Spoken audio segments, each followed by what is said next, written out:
If it's Sunday, you know it must be Sunday dinner with Chef Joe. Hey everybody, and welcome back. In this season of dressings and sauces, I'm getting you ready for Thanksgiving because we're making America's favorite Thanksgiving sauce, the cranberry sauce. And then I'm going to serve that with a smoked spatchcock chicken, and I'm going to show you an alternative for your green beans instead of the classic green bean casserole.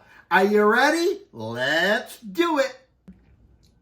The debate over gel versus whole is probably as old as Thanksgiving itself. But don't worry, because today I'm going to show you how you can make both. And here's a pro tip. You can make it in advance and it will hold in your fridge for up to 1.5 to 2 weeks. All right, so we're going to start with a 1/2 cup of water.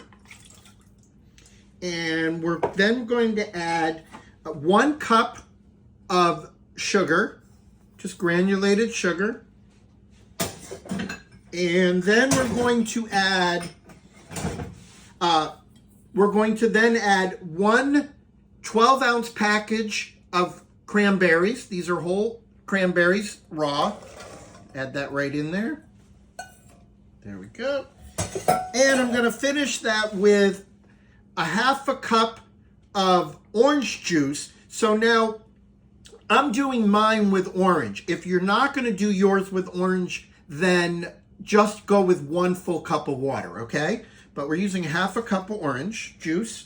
And that is pretty much 1 orange, 1 full orange, and then I've got the zest of 1 full orange, and I'm going to use probably like 3/4 of that because I'm going to save the rest for our garnish.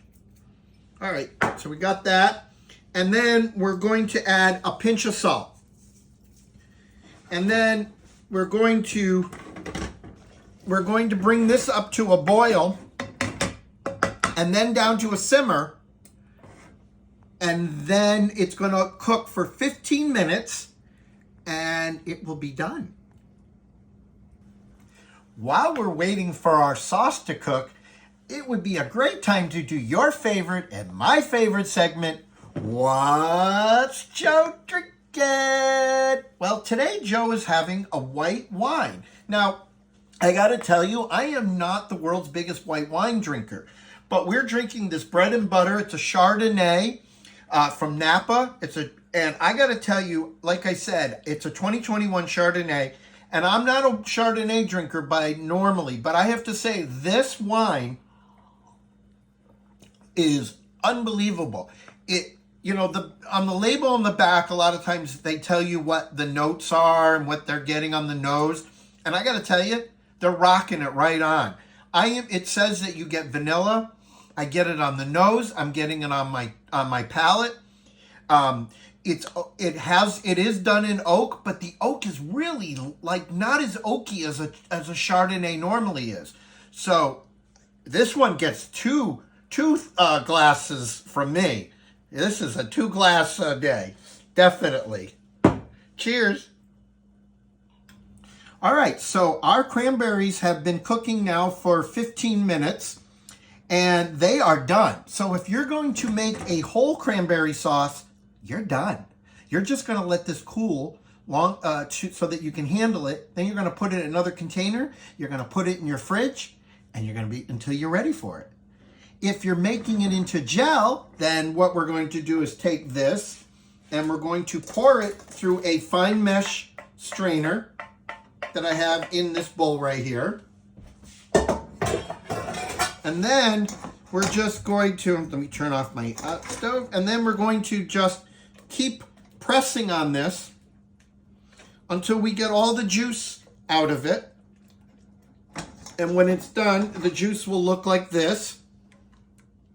And then same thing, you're going to let this cool for a few minutes, and then you're going to put it in the fridge, and you're going to hold it until you're ready to use it. Lastly, I promised you an alternative to that typical green bean casserole. You know, the one with the cream of mushroom soup and the onion strings on top. Well, about 10 years ago, my family started a new tradition where we're making horseradish green beans. Really easy, simple, and elegant, and great. Your family's going to love it. So first and foremost, you want to take your green beans, fresh green beans, and you're going to blanch them. Blanching means boiling, but you're not going to boil them long, maybe 5 minutes max, just till they start to be, like, you can tell they're not raw anymore. Then you're going to pull those out and you're going to shock them. Shocking means you're going to put them in an ice bath, just like we have here. All right? And what that does is that does two things. One, that stops the cooking process instantaneously. And two, it brings out that gorgeous, vivid color of your vegetables.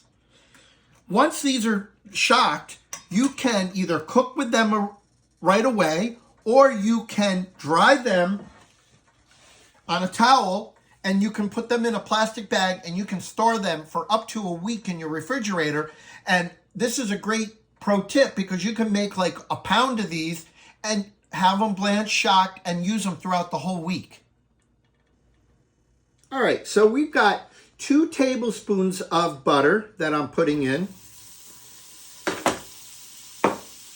And I'm also adding in 2 tablespoons of prepared horseradish that you just put, that comes in the jar. All right. And then we're adding in our green beans. And enough like for 2 or 3 people is for this recipe. Really that simple. And all you're doing now is, remember, your green beans are already been cooked for the most part. So all you're really doing is reheating them and putting them and cooking them in the butter and the horseradish, just like that. When they're done, we re-season them with a little salt, a little pepper, just like that. There you go.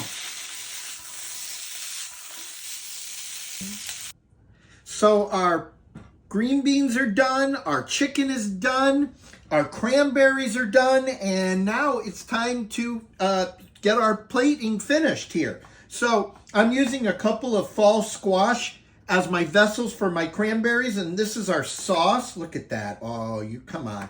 That is a real cranberry sauce if I've ever seen one. Look at that. All right. That's going, we'll put that right there. And then I've got this beautiful squash right here, and we're going to put our whole cranberries in that. Wow. Oh, beautiful. Gorgeous. There we go. Okay. And there you go. There's our fall platter with our cranberry gel and our cranberry sauce, whole cranberry sauce. Next week, I'm going to get you ready with a beautiful, wonderful velouté turkey sauce, and we're going to solve the debate, we probably won't, dressing versus stuffing. Until then, I hope you stay happy, stay healthy, stay safe, and I hope that you follow me on all my socials. And until then, if it's Sunday, you know it must be Sunday dinner with Chef Joe. Bye.